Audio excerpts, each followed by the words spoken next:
الأحد الفرد الصمد الذي لم يلد ولم يولد ولم يكن له كفوا أحد والصلاة والسلام على خير العباد الذي أخرج العباد من عبادة العباد إلى عبادة رب العباد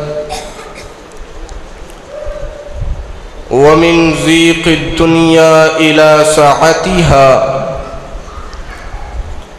ومن جور الأديان إلى عدل الإسلام. أما بعد، فأعوذ بالله من الشيطان الرجيم. قال الله تبارك وتعالى في القرآن المجيد والفرقان الحميد: يا أيها الذين آمنوا اتقوا الله حق تقاته ولا تموتن إلا وأنتم مسلمون. وقال الله تبارك وتعالى في مقام آخر: بسم الله الرحمن الرحيم. يا أيها الناس اتقوا ربكم الذي خلقكم من نفس واحدة وخلق منها زوجها وبث منهما رجالا كثيرا ونساء واتقوا الله الذي تساءلون به والأرحام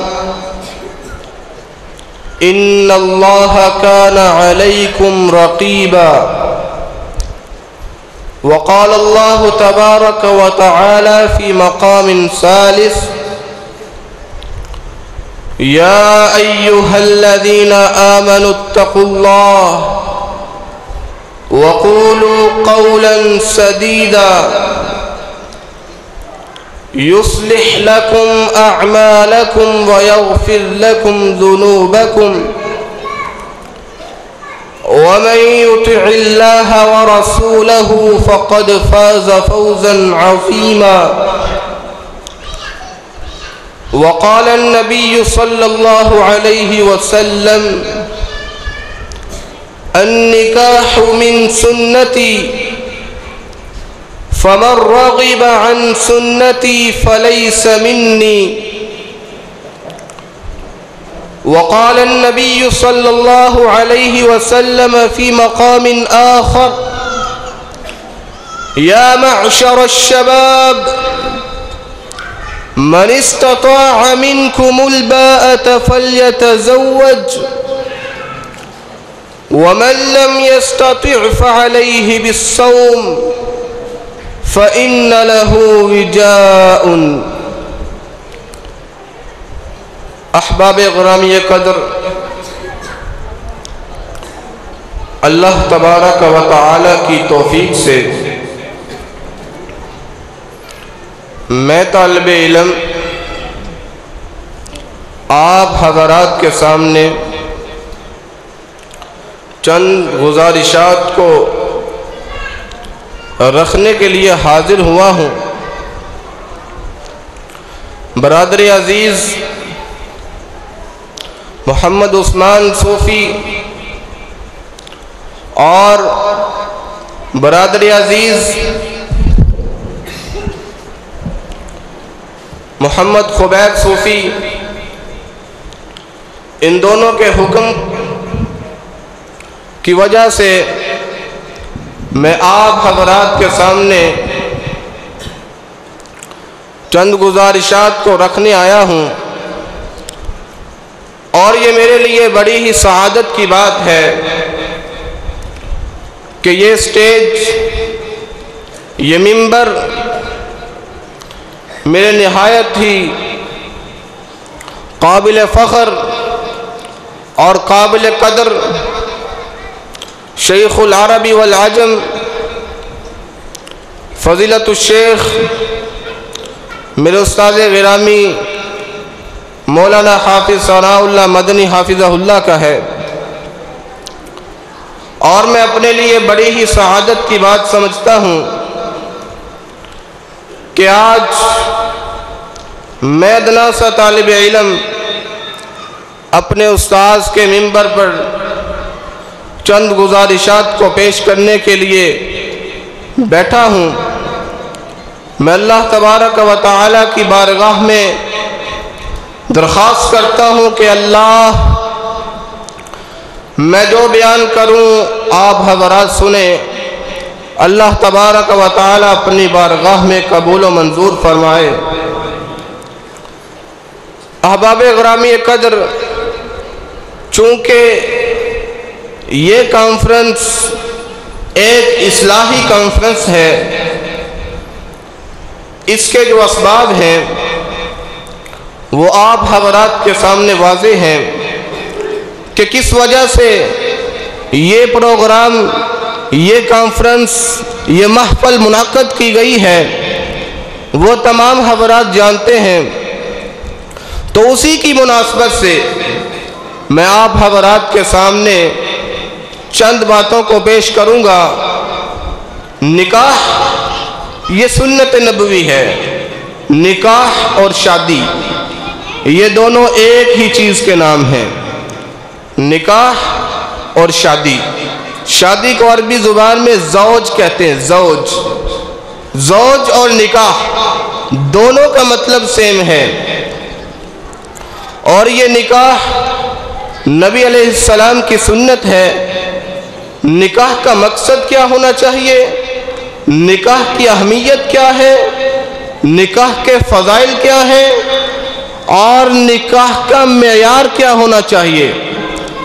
آج ہم لوگ بڑی شادیاں کرتے ہیں، بڑی شادیاں دیکھتے ہیں، لیکن پتہ نہیں ہوتا کہ شادی کرنے کا مقصد کیا ہے اور اس کا معیار کیا ہونا چاہیے۔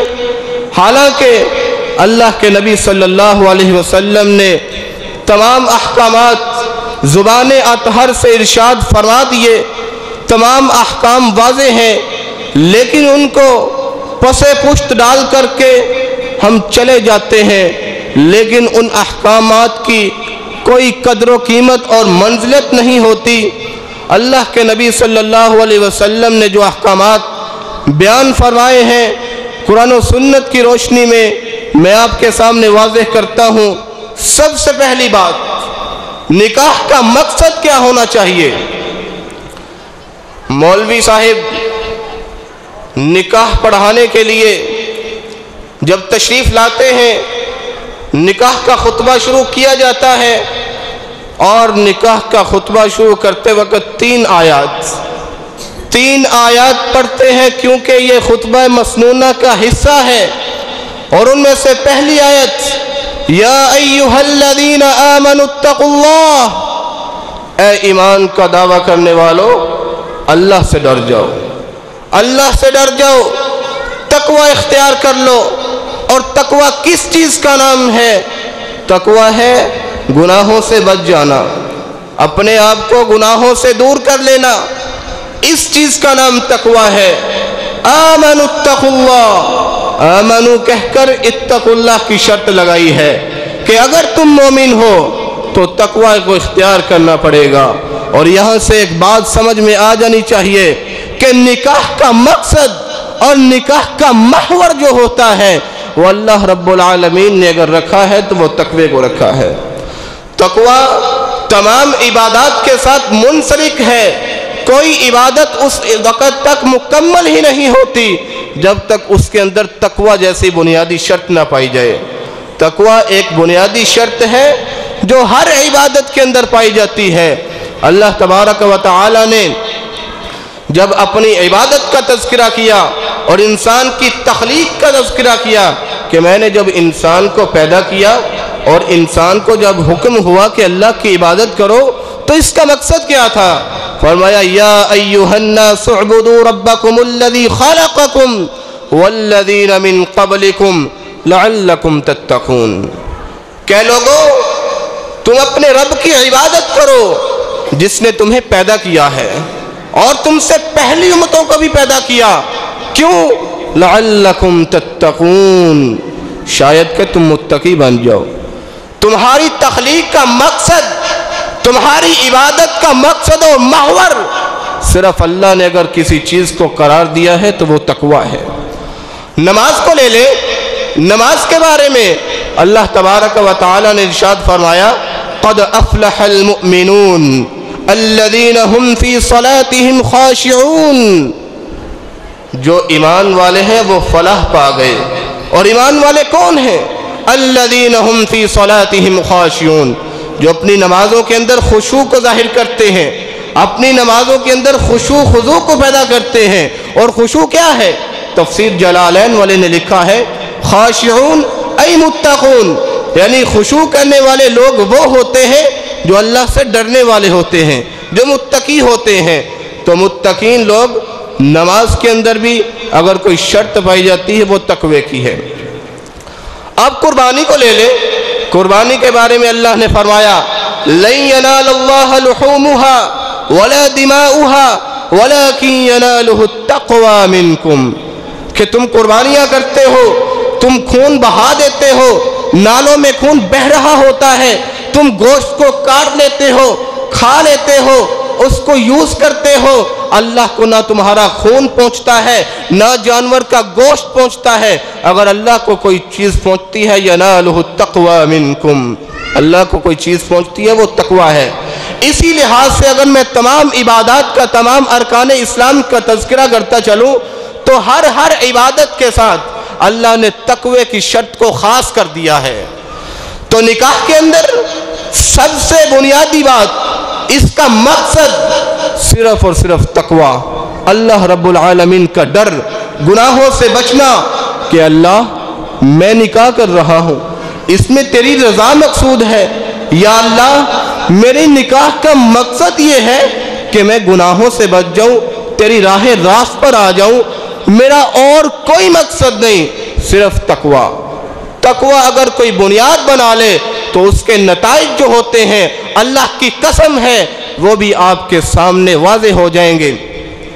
پہلی آیت اللہ نے فرمایا یا ایھا الذین آمنوا اتقوا اللہ حق تقاتی، اس طرح ڈرنا ہے اللہ سے جیسے ڈرنے کا حق ہے۔ ولا تموتن الا وانتم مسلمون، اگر آپ کی زندگی کا ایک سانس، ایک لمحہ بھی باقی ہے اس وقت تک بھی اللہ سے ڈرنا ہے۔ اور دوسری آیت جب مولوی پڑھتا ہے، خطبہ جب دیتا ہے، اس کے اندر جب دوسری آیت پڑھی جاتی ہے کہتا ہے یا ایھا الناس اتقوا ربکم الذی خلقکم من نفس واحدہ، کہ اے لوگو اپنے رب سے ڈرو جس نے تمہیں یک جان پیدا کیا، ایک جان پیدا کیا، وخلق منها زوجها، پھر اس نے اسی جان سے تمہاری بیوی اماں جی حوا علیہ السلام کو پیدا کیا، وخلق منها زوجها وبث منهما رجالا كثيرا ونساء، اور یہاں پہ جو محل شاہد بات ہے وہ صرف یہی ہے کہ اللہ نے دوسری آیت کے اندر بھی اگر کسی چیز کا درس دیا ہے وہ بھی تقوی ہے۔ تو انسان جب نکاح کرتا ہے، شادی کرتا ہے تو تقوی اس کا مقصد ہونا چاہیے، اللہ کی رضا مقصود ہو۔ اور تیسری آیت پڑھی جا رہی ہے، تیسری آیت یا ایھا الذین آمنوا اتقوا اللہ وقولوا قولا سدیدا، کہ اے لوگو تم ایمان کا دعویٰ کرتے ہو، ایمان کا دعویٰ کرو، اللہ سے ڈرو، وقولوا قولا سدیدا، اور صاف صاف سیدھی سیدھی بات کر دیا کرو، فائدہ کیا ہوگا؟ یصلح لکم اعمالکم، اللہ تمہارے اعمال کی اصلاح کر دے گا، ویغفر لکم ذنوبکم، اور تمہارے گناہوں کو بخش دے گا۔ تو میں جو بات واضح کرنا چاہتا ہوں یہاں سے وہ یہ ہے کہ انسان کی شادی، اس کے نکاح کا جو مقصد ہے وہ صرف اور صرف تقوی ہونا چاہیے۔ نکاح انسان کی زندگی کے اندر اہمیت کیا رکھتا ہے، اس کی کیا اہمیت ہے؟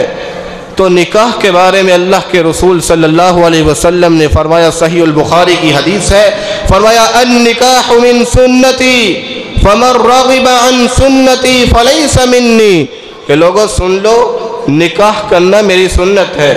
اللہ کے نبی نے بھی نکاح کیے ہیں نا، اللہ کے نبی کی سنت ہے، اور سابقہ انبیاء کی بھی سنتیں ہیں۔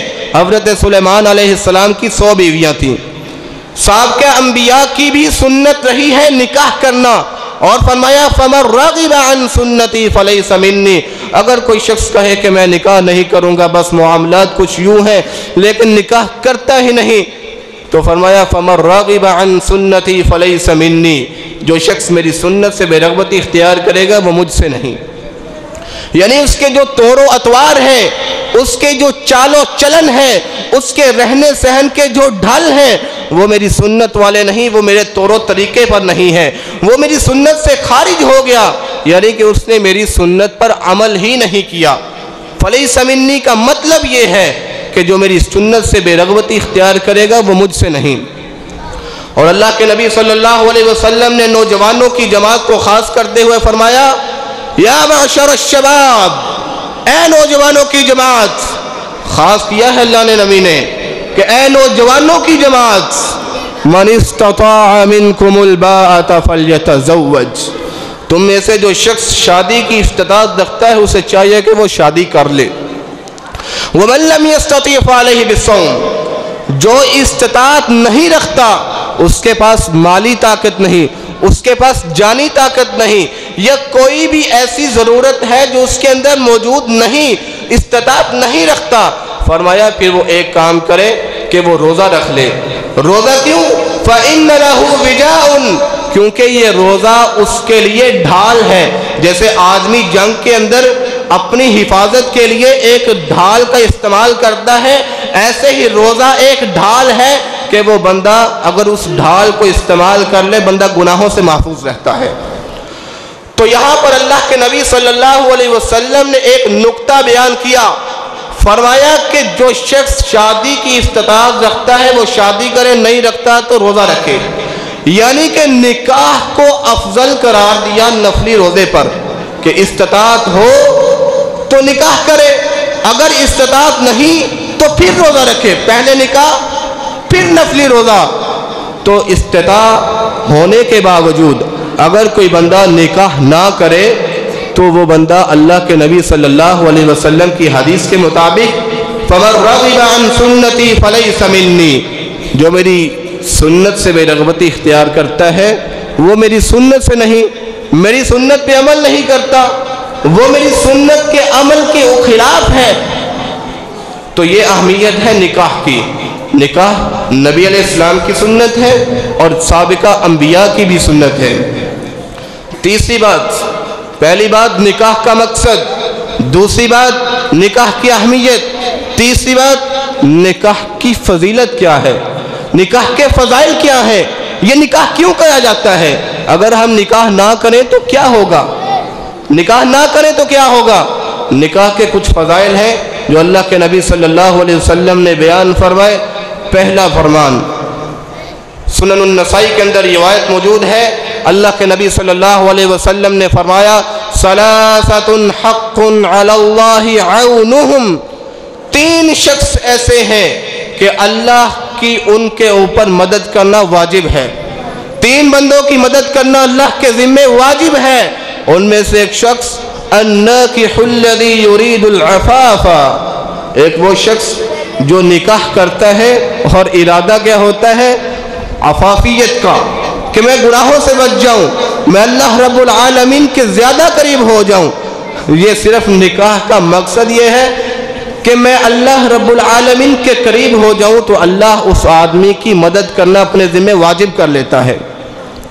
تو جس کی مدد اللہ اپنے ذمہ واجب کر لے اس کو کیا غیروں کی ضرورت رہے گی؟ کبھی نہیں۔ اللہ رب العالمین جس کی اس کی ضروریات کو پورا کرنے کی ذمہ داری اٹھا لے، دنیا کی کوئی طاقت بھی اس ضرورت کا رد نہیں کر سکتی۔ اور نبی علیہ السلام کے کئی فرامین ہیں نکاح کے فضائل کے بارے میں۔ نبی علیہ السلام فرماتے ہیں، اے لوگو یہ جو ابو ہریرہ رضی اللہ تعالی عنہ کی روایت ہے، صحیح البخاری کے اندر روایت موجود ہے، اللہ کے نبی صلی اللہ علیہ وسلم نے فرمایا اگر کنوارگی کوئی نعمت ہوتی، اگر شادی نہ کرنا کنوارگی کوئی نعمت ہوتی تو جنت کے اندر کوئی آدمی کنوارا نہ ہوتا، یعنی سارے آدمی جنت کے اندر بھی شادی شدہ ہوں گے، کوئی کنوارا آدمی جنت میں بھی موجود نہیں ہوگا۔ 3 باتیں ہو گئیں، وقت ذرا مختصر ہے، میں زیادہ سے زیادہ اپنی گفتگو سے مختصر وقفے میں سمیٹتا چلا جاؤں۔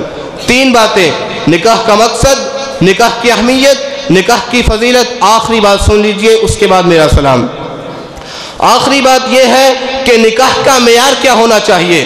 اللہ کے نبی صلی اللہ علیہ وسلم نے فرمایا، صحیح البخاری کے اندر روایت موجود ہے، فرمایا تنکح المرأة لأربع، 4 چیزوں کی وجہ سے عورت سے نکاح کیا جاتا ہے۔ لمالہا، دیکھو اس کے پاس مال کتنا ہے، اس کے مالی حالت ٹھیک ہے۔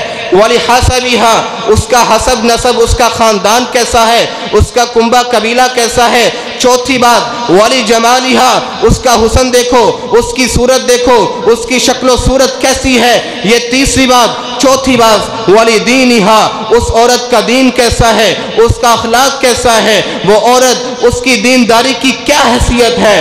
اور فرمایا فاظفر بذات الدین تربت یداک، اے انس بن مالک رضی اللہ تعالی عنہ، اگر تو چوتھی صورت اس کے دین والی صورت کو اختیار کر لے گا تو کامیاب ہو جائے گا۔ اور سعید بن المسیب رحمۃ اللہ علیہ کبار تابعین کے اندر ان کا شمار ہوتا ہے، اور اتنے عظیم تابعی ہیں کہ ان کے بارے میں مورخین نے لکھا ہے کہ ایسے عظیم تابعی ہیں کہ 30 سال ہو گئے ہیں کوئی ایسی اذان نہیں ملی کہ سعید بن المسیب مسجد کے باہر ہوں اور اذان نہیں ہوگی۔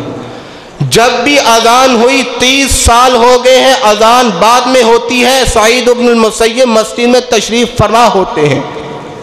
اتنے عظیم تابعی ہیں۔ ایک دفعہ مسجد نبوی کے اندر درس ارشاد فرما رہے ہیں، حدیث کا سبق پڑھا رہے ہیں، خلیفہ وقت کا بادشاہ آ جاتا ہے، آ کر کہتا ہے اے سعید اپنی بیٹی کا نکاح مجھ سے کر دے۔ فرمایا لا ابدا، کبھی نہیں ہو سکتا۔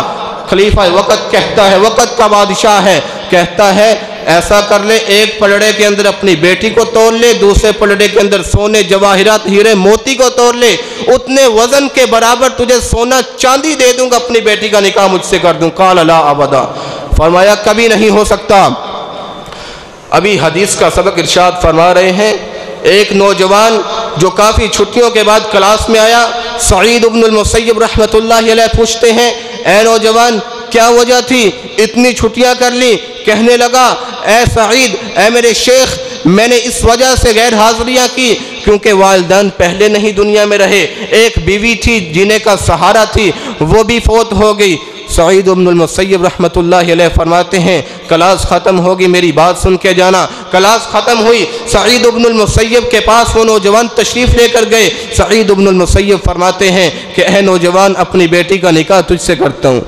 وہ نوجوان پریشان کہ میں وہ شخص کہ اتنے بڑے کبار تابعی، وہ اپنی بیٹی کا نکاح مجھ سے، اور ایک طرف خوش بھی کہ یہ سعادت مجھے حاصل ہے کہ میں ایک ادنا سا طالب علم اور میرے اتنے بڑے استاد مجھے کہہ رہے ہیں اپنی بیٹی کا نکاح تجھ سے کرتا ہوں۔ خیر نکاح ہو گیا، شادی ہو گئی۔ 3-4 دن کے بعد وہ نوجوان اپنے گھر سے نکل رہا ہے اپنا درس لینے کے لیے، اور سعید بن المسیب رحمۃ اللہ علیہ کی بیٹی جو اب اس نوجوان کی بیوی بن چکی تھی، وہ کہنے لگی اے میرے سرتاجے کہاں جا رہے ہو، اے میرے سرتاج کہاں جا رہے ہو؟ کہا شادی ہو گئی، باقی معاملات اپنی جگہ پہ، میں اپنا درس لینے جا رہا ہوں، میں اپنا سبق پڑھنے جا رہا ہوں۔ تو وہ عورت کہنے لگی، سعید بن المسیب رحمۃ اللہ علیہ کی بیٹی ہے، فرمانے لگی کہ جس بابا نے تجھے شادی میں مجھے عطا کیا ہے اس نے کسی بات کی وجہ سے عطا کیا ہے، بیٹھ ادھر، اگر مناسب ہے تو ادھر بیٹھ، جو سبق تو نے میرے بابا کے پاس پڑھنے کے لیے جانا ہے وہ میں تجھے پڑھا دیتی ہوں۔ یعنی کہ اس کی مجبوری تھی کہ اپنی بیوی کے لیے وہ کلاس میں حاضری نہیں دے سکتا۔ سعید بن المسیب رحمۃ اللہ علیہ نے اپنی بیٹی کا نکاح خود سے کر دیا۔ ایک واقعہ نجم الدین ایوبی رحمۃ اللہ علیہ، نوجوان آدمی تھے، شادی نہیں کر رہے، استاذ نے پوچھا کہ نوجوان تو شادی کیوں نہیں کر رہا؟ کہا استاد جی میرے کچھ اہداف ہیں، میری کچھ شرائط ہیں، اگر وہ پوری ہوں گی تو میں نکاح کر لوں گا۔ پوچھنے لگے تیری شرائط کیا ہیں؟ کہنے لگے میری 2 شرطیں ہیں۔ پہلی شرط کہ میں ایسی بیوی کو تلاش کرنا چاہتا ہوں جو میرا ہاتھ پکڑے اور مجھے جنت میں لے جائے۔ دوسری شرط ایسی بیوی کی تلاش میں ہوں جس کے بطن سے بیٹا پیدا ہو اور بیت المقدس کو فتح کر لے۔ اب یہ اتنی عظیم اتنی بڑی شرائط ہیں۔ استاذ کہتے ہیں وقت کا خلیفہ ہے، اس کی بیٹی ہے، بات کر لوں تیرا نکاح کروا دوں؟ کہا نہیں، اگر 2 شرطیں پائی جاتی ہیں نکاح کے لیے تیار ہوں۔ تو نکاح کا تلاش کیا۔ ایک عورت غریب گھرانہ، فقیر گھرانہ، ان کا گزر بڑا مشکل ہوتا تھا، تو کہا ایک گھر کے اندر ایک ایسی عورت موجود ہے جو اس طرح کی، اس کے اندر 2 شرطیں پائی جاتی ہیں، میں ان سے بات کرتا ہوں۔ کہا منظور ہے، میں ان سے شادی کرنے کے لیے تیار ہوں اگر 2 شرطیں پائی جاتی ہیں۔ نکاح ہوا، شادی ہوئی، اور پھر مورخین نے لکھا کہ ان کے بطن سے جو بیٹا پیدا ہوا اس کو آج ہم صلاح الدین ایوبی کے نام سے جانتے ہیں۔ اور صلاح الدین ایوبی نے پھر یہودیوں کے قبضے سے بیت المقدس کو چھڑوایا، اور دوسری شرط کیا تھی؟ ہاتھ پکڑے اور جنت میں لے جائے۔ اور ان کے بارے میں لکھا جاتا ہے کہ وہ بیوی جب فوت ہوئی تو چہرے پر مسکراہٹ تھی، اور جب فوت ہوئی تو نجم الدین ایوبی کا ہاتھ انہوں نے پکڑا ہوا تھا۔ 2 شرطیں، عظیم شرطیں۔ معیار یہ ہونا چاہیے، نکاح کا معیار یہ ہو تو نتائج اور رزلٹ بھی اسی طرح کے منعقد ہوتے ہیں۔ آخری بات سن لیجئے، ایک آخری واقعہ اسی ضمن کے اندر حضرت عمر بن خطاب رضی اللہ تعالی عنہ، اور میں یہ کہا کرتا ہوں کہ میرے لیے یہ بڑی سعادت کی بات ہے کہ اتنے جلیل القدر صحابی ہیں کہ میں ان کا نام اپنی زبان سے لینا بھی سعادت سمجھتا ہوں، اور میں حیران ہوتا ہوں ان بدقماش اور آوارہ لوگوں پر جو عمر بن خطاب رضی اللہ تعالی عنہ کے خلاف زبان کو دراز کرتے ہیں۔ یہ میرے لیے بڑے سعادت کی بات ہے کہ ہم ان کے نام کو خوشی کے ساتھ دل زبان سے نکالتے ہیں۔ خلیفہ وقت ہے، اور عادت مبارکہ دیکھیے کہ اپنی خلافت کے وقت رات کو اپنا بھیس بدل کر گلیوں کا گشت کیا کرتے تھے، گلیوں کے چکر لگایا کرتے تھے تاکہ اپنی رعایت کے خیالات کو پتہ کریں، ان کا حال احوال پتہ کریں۔ تو ایک دن ایک عجیب سی آواز آ رہی تھی ایک گھر میں، ایک ماں اپنی بیٹی کو کہہ رہی تھی کہ اے بیٹی دودھ کے اندر پانی ملا دو۔ بیٹی کہنے لگی ماں خلیفہ وقت کا دور ہے، خلیفہ وقت حضرت عمر کی خلافت کا زمانہ ہے۔ ماں کہنے لگی خلیفہ وقت کون سا دیکھ رہے ہیں؟ تو بیٹی کہتی ہے ماں اگر خلیفہ وقت نہیں دیکھ رہے تو جس نے خلیفہ مقرر کیا وہ تو دیکھ رہا ہے۔ کیا سوچ ہے، کیا فکر ہے، کیا ان کا یہ انداز ہے بات کرنے کا کہ اللہ دیکھ رہا ہے۔ اور یہ بات حضرت عمر کو اتنی پسند آئی کہ صبح ہوئی، اپنے بیٹے عاصم بن عمر رضی اللہ تعالی عنہ کا نکاح کا پیغام ان کے گھر میں بھیج دیا کہ عمر کہتا ہے کہ اپنی بیٹی کا نکاح میرے بیٹے عاصم سے کر دو۔ نکاح طے پایا، شادی ہو گئی۔ شادی کے بعد اس صاحبۃ اللبن دودھ والی عورت کے بطن سے بیٹا پیدا ہوا، ایک بیٹی پیدا ہوئی، اور اس بیٹی کے بطن سے بیٹا پیدا ہوا جس کو آج ہم عمر بن عبدالعزیز کے نام سے جانتے ہیں۔ تو نکاح کا معیار یہ ہونا چاہیے، نکاح کے اندر اگر معیار یہ ہو تو پھر نتائج بھی اسی طرح کے سامنے آتے ہیں۔ 4 باتیں میں نے آپ کے سامنے رکھی۔ نکاح کا مقصد تقوی ہونا چاہیے، نکاح کی اہمیت کیا ہے، نکاح کی فضیلت کیا ہے، نبی علیہ السلام کی سنت ہے، تو سابقہ تمام انبیاء کی سنت ہے، اور نکاح کا معیار کیا ہونا چاہیے۔ فاظفر بذات الدین تربت یداک۔ اللہ تبارک و تعالی سے میں دعا کرتا ہوں اللہ تبارک و تعالی یہ جو دوڑے ہیں اللہ تبارک و تعالی ان کی زندگی کے اندر خوشیاں نصیب فرمائے، اور جو میں نے آپ کے سامنے بیان کیا آپ نے سنا، اللہ تبارک و تعالی اپنی بارگاہ کے اندر قبول و منظور فرمائے۔ وآخر دعوانا ان الحمد للہ رب العالمین۔ السلام علیکم ورحمۃ اللہ۔